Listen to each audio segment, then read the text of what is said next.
Hi, everybody. Welcome to Homemade. We are live on YouTube, so please subscribe and like. I'm Chef Diana here today with our partner, Mighty Sesame Tahini, an amazing, amazing product. And we're going to put together this really fabulous falafel nacho. Anybody excited about the big game coming up? There's a big game coming up, and we have a spread to talk about today and some delicious ideas and so many uses for this wonderful product. Mighty Sesame Tahini, one of my favorites, no mess, easy to measure, squeezable bottle. I could go on and on. Sauces, dressings, garnishes, and protein. Lots of really, really healthy fats, lots of protein, and just packed full of goodness. So I'm super excited to be working with it today. And again, we're going to create these falafel nachos. Super fun, super healthy, super delicious for the big game that's coming up.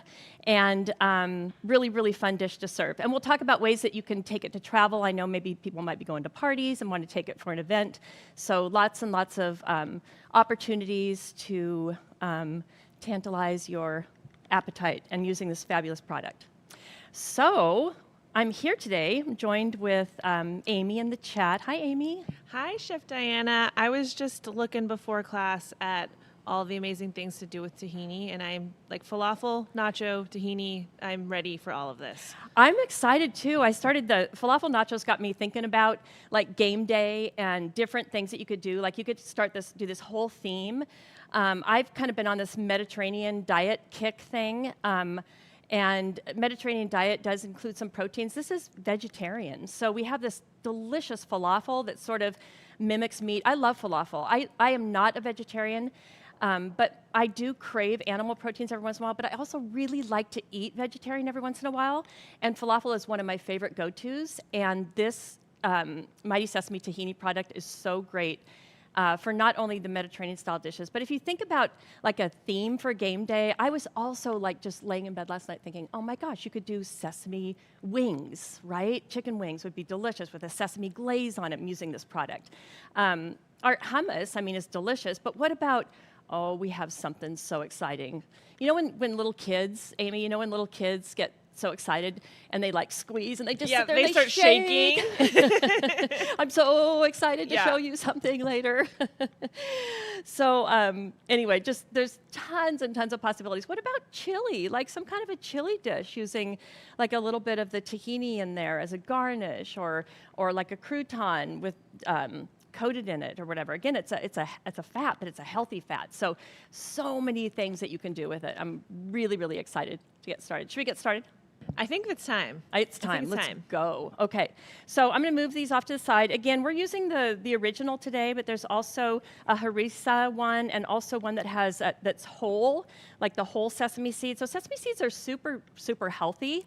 And so it's a ground paste. And when you buy it, a lot of brands that you buy in the grocery store, they separate after they sit for a while, or even when you purchase them in a jar or something in the grocery store, you can see that the oil has separated. And it's kind of difficult sometimes, especially if it's been cold and the jar has been opened, to stir it up. So one thing I absolutely adore about this product is that when you use it, you just shake it. Just shake it, and it easily re-emulsifies. So emulsification is when fat is in a homogeneous state, so it's all uniform in consistency.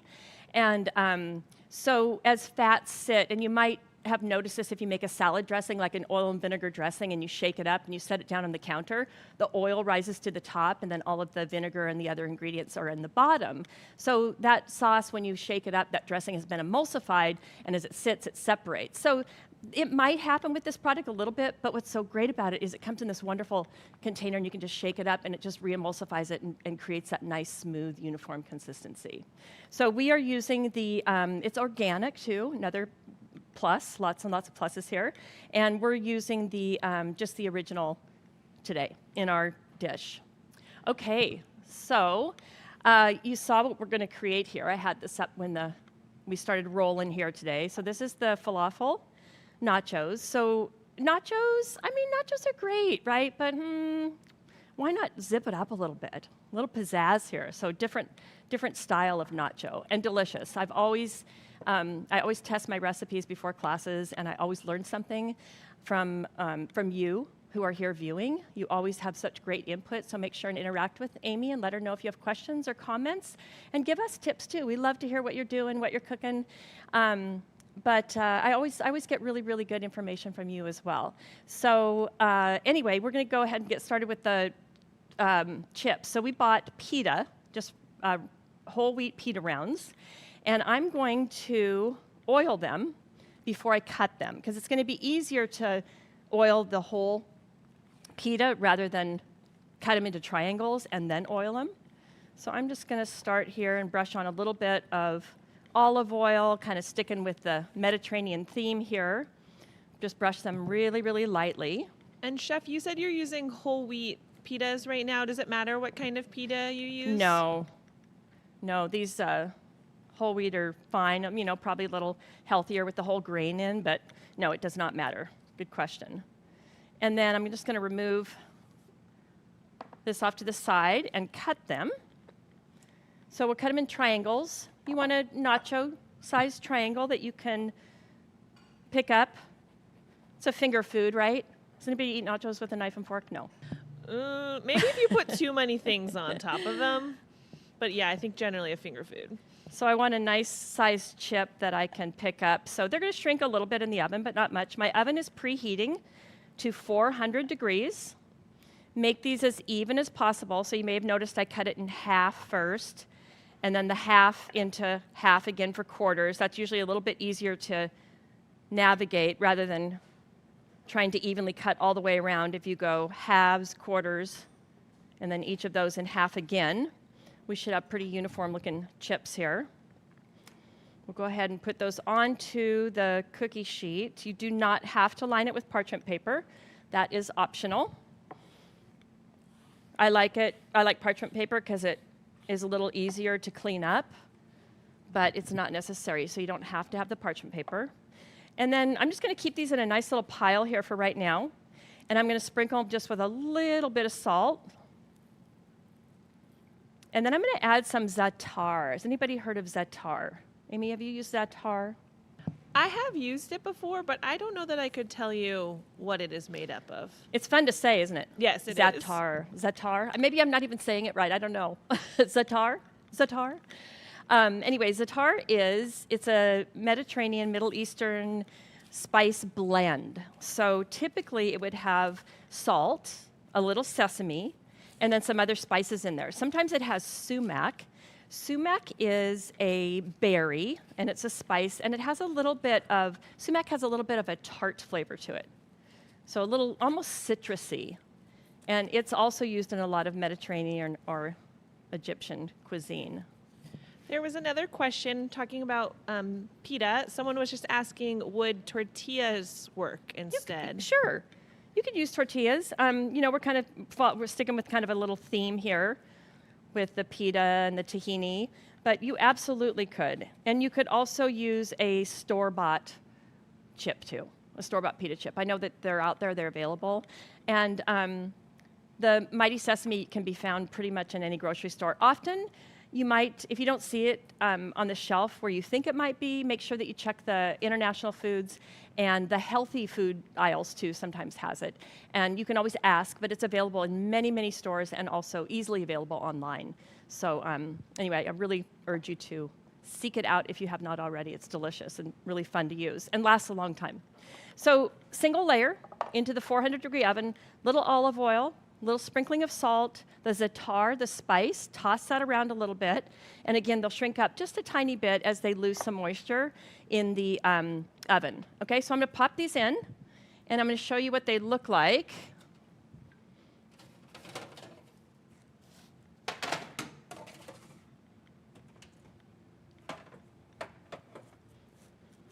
When they come out of the oven, they should look about like that. So they shrunk up a little bit. They get a nice kind of a dark golden brown, not too far.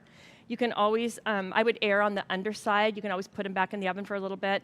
You don't want to, once they start to brown, they kind of move along pretty quickly after that point. So just keep a real close eye on them.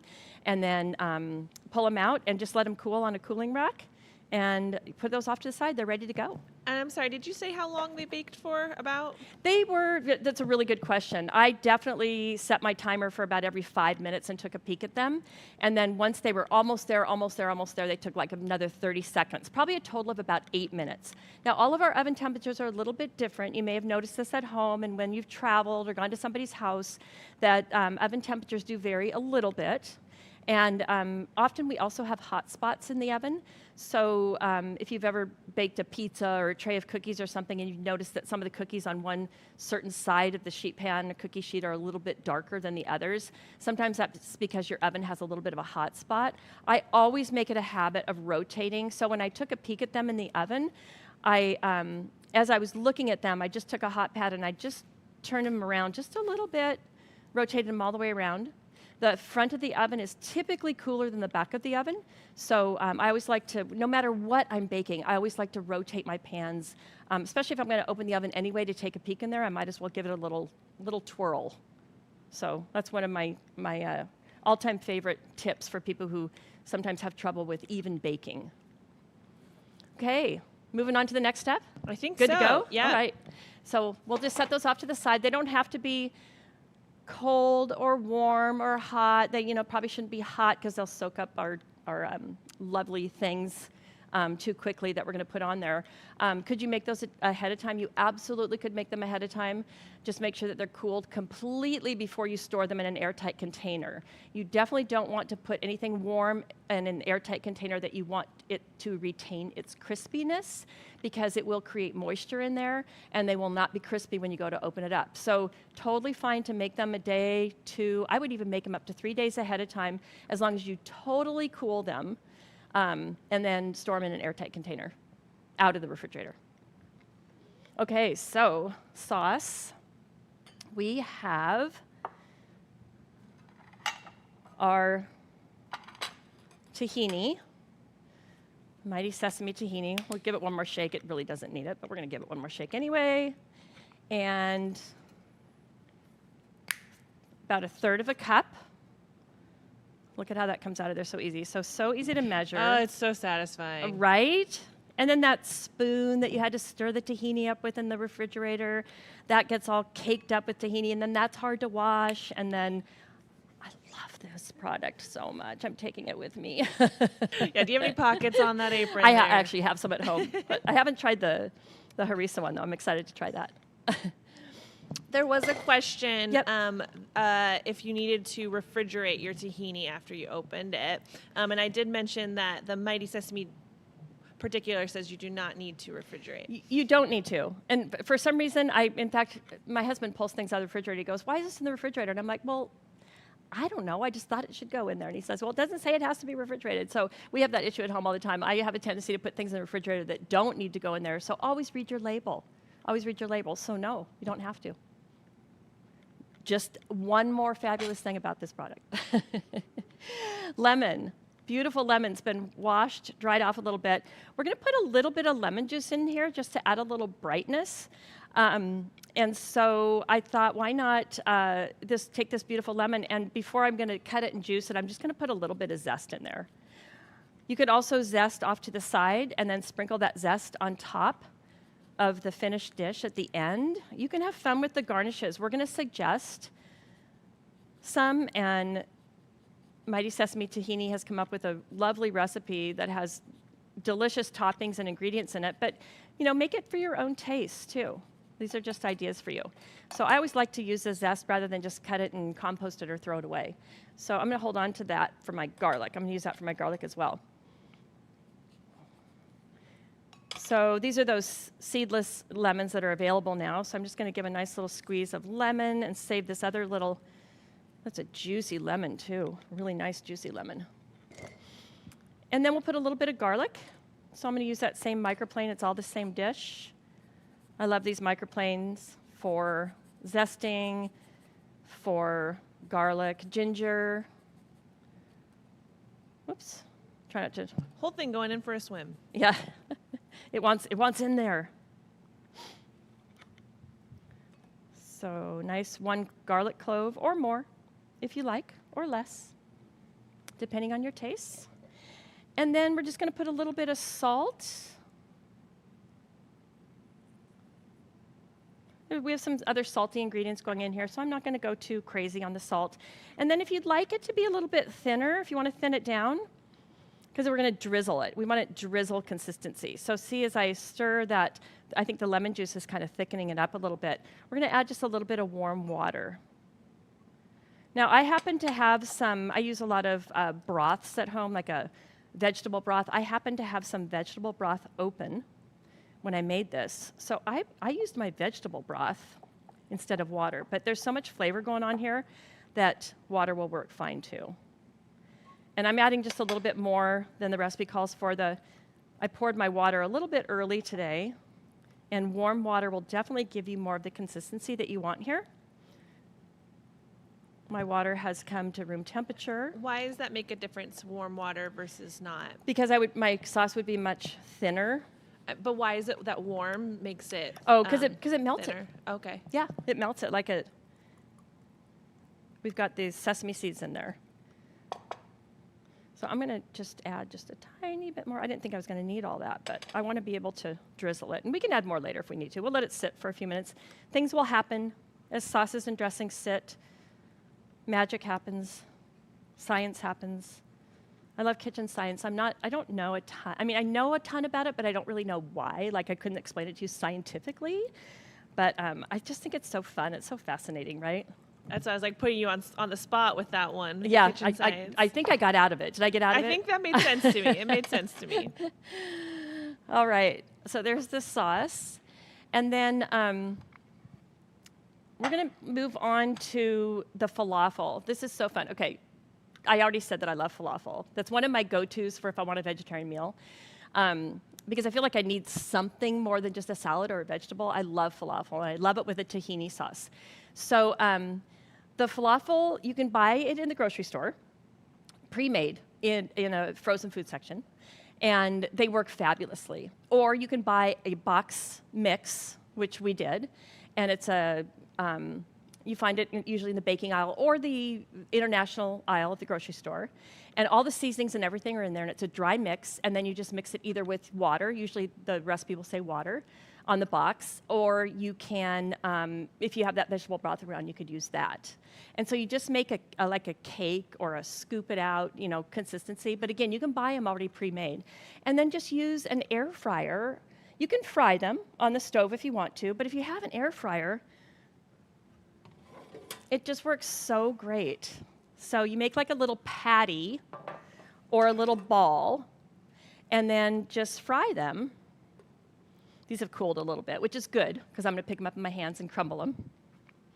And Chef, you kind of were addressing this by talking about that when you're looking for something vegetarian, but there was a question for someone not familiar with falafel. Are falafel typically or always vegetarian? As far as I know, falafel are always vegetarian. And a falafel it's a mix, and it has a spice blend in it. As far as I'm racking my brain. As far as I know, they're always vegetarian. I think you'd have to make it not vegetarian. You'd have to make it not vegetarian, yeah. Which could be really easy to do and really delicious also. Or you could serve it with something that, a meat product, an animal product. But they're absolutely delicious, and so you just bake them. And I would say, and make extra. Why not? If you're going to make them, if you buy a box mix or you have some in your freezer, you have them in your freezer ready to bake in the air fryer. But I would just make extra, and I would definitely make more of these crumbs, okay? So what you're going to do is take them once they've cooled just a little bit, and you're just going to crumble them. And again, the parchment paper on the cookie sheet is easy cleanup. And once they've cooled a little bit, you crumble them. They can be irregular crumbles. They don't all have to be the same exact. And make extra of these. Oh my gosh, these are so good. So this is going to be our crunch. We're going to bake these again with a little bit of oil on them.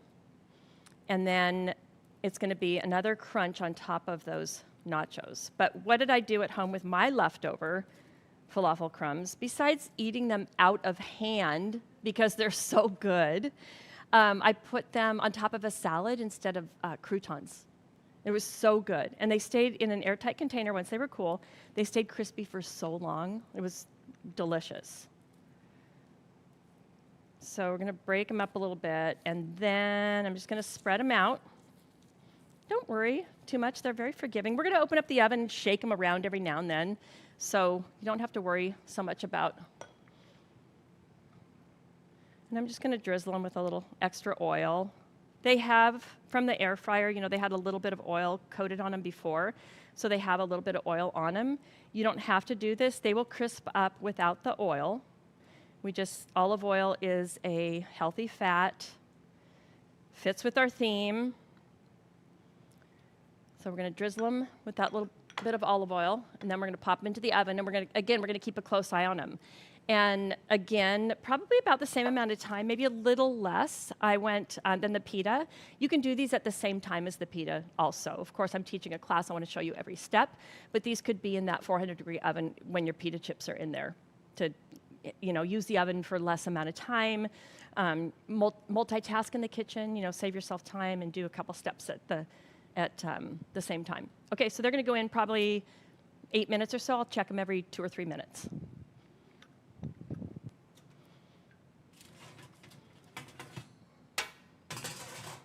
And then they come out and they shrink up and they look like this.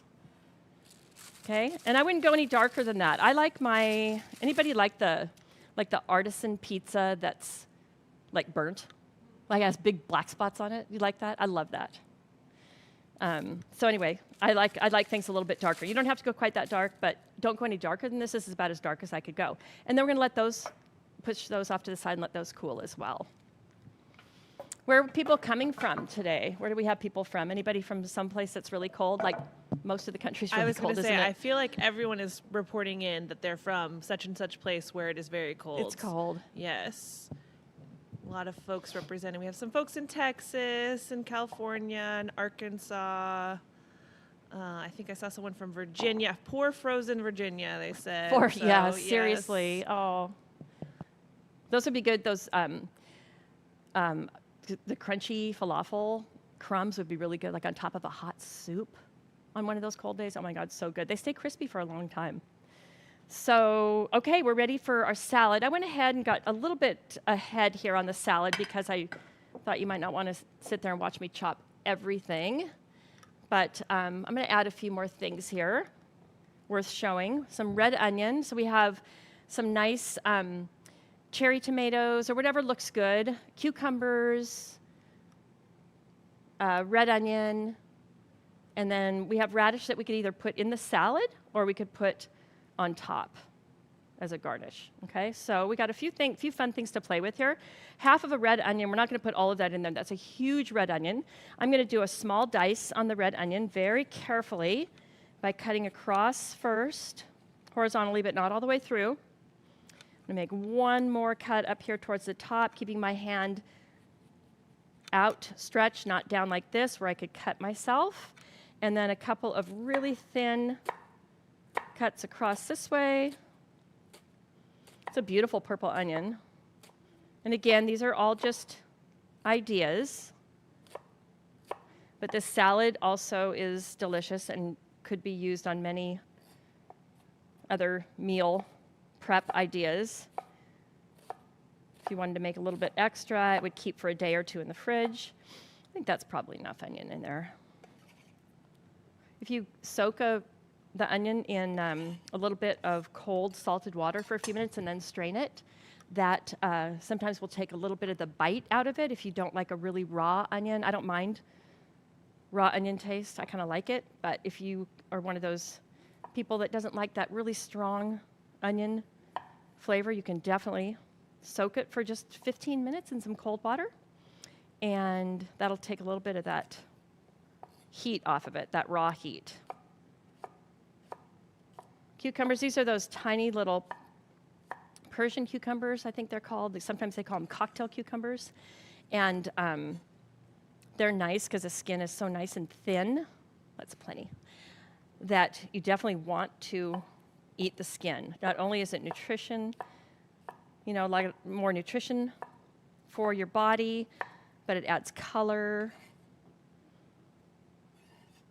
to your salad. And then we have some Kalamata olives. And I'm just going to give those a little rough chop. No, I'm not. I'm just going to throw them in there. Why would I do that? I love that split-to-second Love decision that. right there. Okay. And then we're going to toss a little bit of salt on here. Tiny bit of drizzle of olive oil, just a little bit. We really want to keep this salad fresh, okay? It's going to complement a lot of the other stuff that's happening. We could put a little bit of the za'atar on there. That'd be fun. Help bring that out.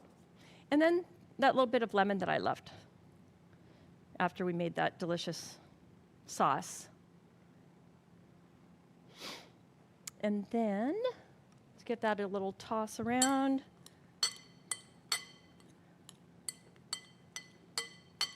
So lots of this could be done ahead of time. Another tip that I wanted to share was when I finish one of these, I keep the bottle. I rinse it out and I keep it.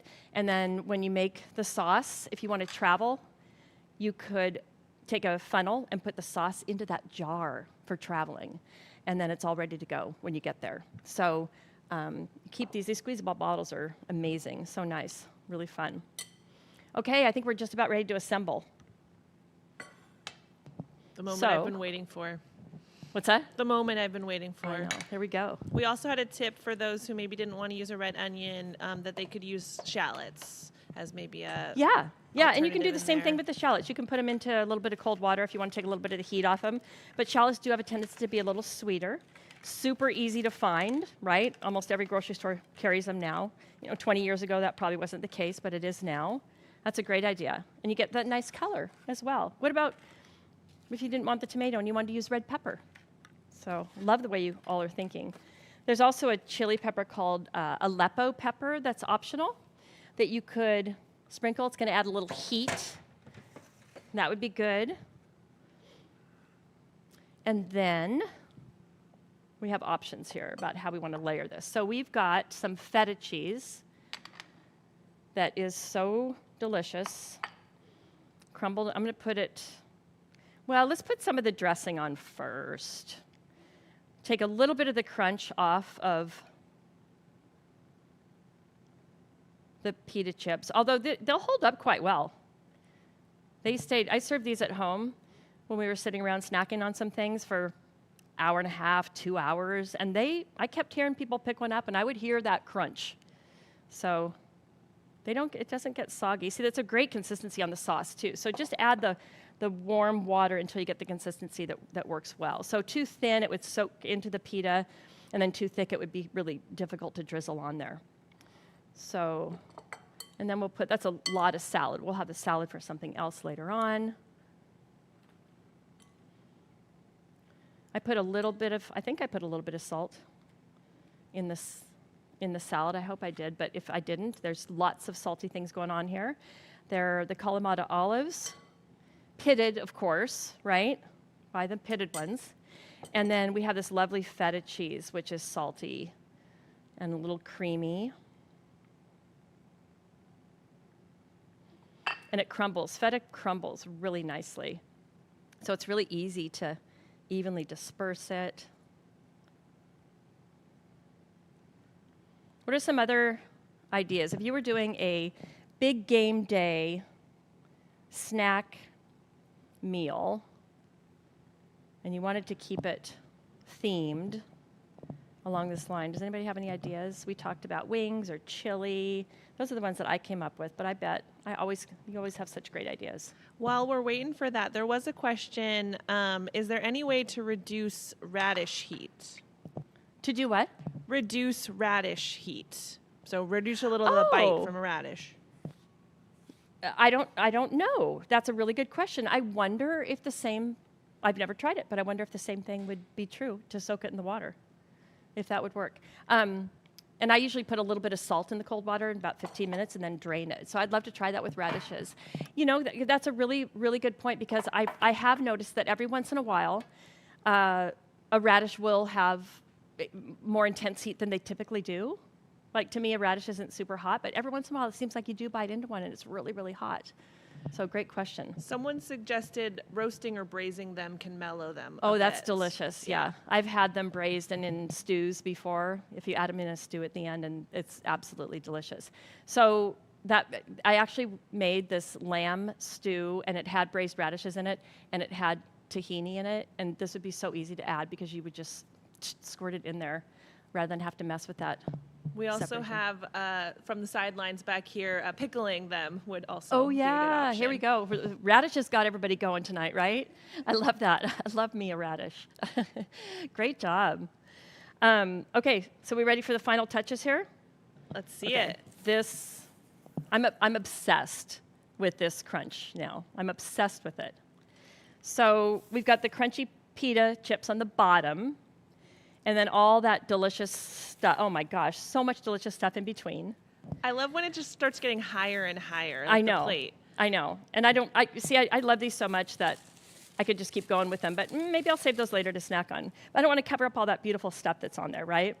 But then you have the layer of the crunch on the top too, with the crumbles. And then if you want, you could, some radishes, sprinkle around thin sliced radishes, optional. We have Italian parsley, which has all been picked through and washed. So Italian parsley is lovely on there. Perfect garnish. Like, it doesn't really need anything, does it? I mean, it's pretty much there. Mint. I loved this. Okay, we're in Seattle. We're not quite as cold as some of you, I know, but we've had some pretty cold weather lately.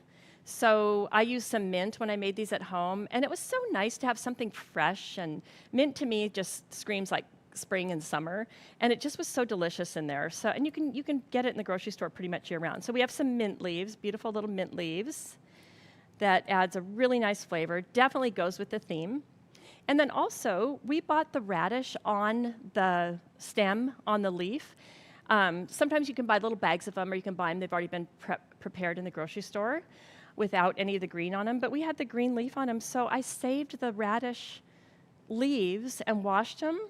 And they're delicious. They have a tiny little peppery taste to them. They're almost kind of sweet, though, with just a slight hint. And these beautiful leaves, so use them. Instead of composting or throwing away, use those radish leaves. You can also toss this into a salad. Make a Mighty Sesame Tahini salad dressing and make a radish and mint and whatever salad. So you have all these ingredients at home that you've used for this big game day, and you can just get creative with the rest of the ingredients that you have. That's it. How easy is that? So amazing. Isn't it great? I feel like you look like you're like, and this is my plate right here. And this is my plate, right? Oh, you noticed I didn't have a serving plate today? Yeah, right? Another thing, I had this little tasting spoon because it's always a good idea to taste your dressings and sauces and things as you go. And I try and always remember to point that out to make sure, it's perfect, to make sure you have enough seasoning. Maybe I would have wanted a little more lemon or a little more salt or something in there. So it's always nice to taste as you go instead of putting it on there and then saying, I probably should have put a little more lemon juice. But fortunately, I did it okay for the first time. Yeah, so anyway, super nutritious. We've got lots of good healthy stuff in there. Organic, plant-based proteins. The spreads can also, the Mighty Sesame Tahini, a really nice alternative for peanut butter, a spread for a sandwich instead of a mayo. I guarantee you, if you haven't tried them, you'll love them. I love them.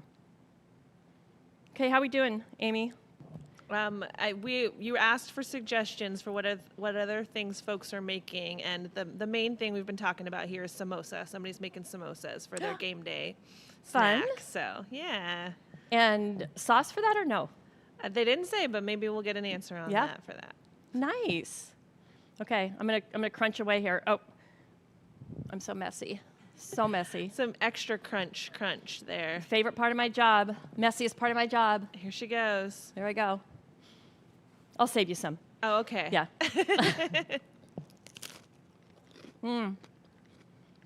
Crunch, crunch, crunch. We were saying that this is such a great party food right here. It is. So it's very rude of me to talk while I'm eating. Think about taking it somewhere if you're not hosting. whether it's for the big game or just another gathering. You take your platter, your pita chips are in a airtight container, they've been cooled properly. You have your dressing in here, ready to go, or another container if you didn't finish the bottle or you don't have an extra one, but make sure and save them in the future.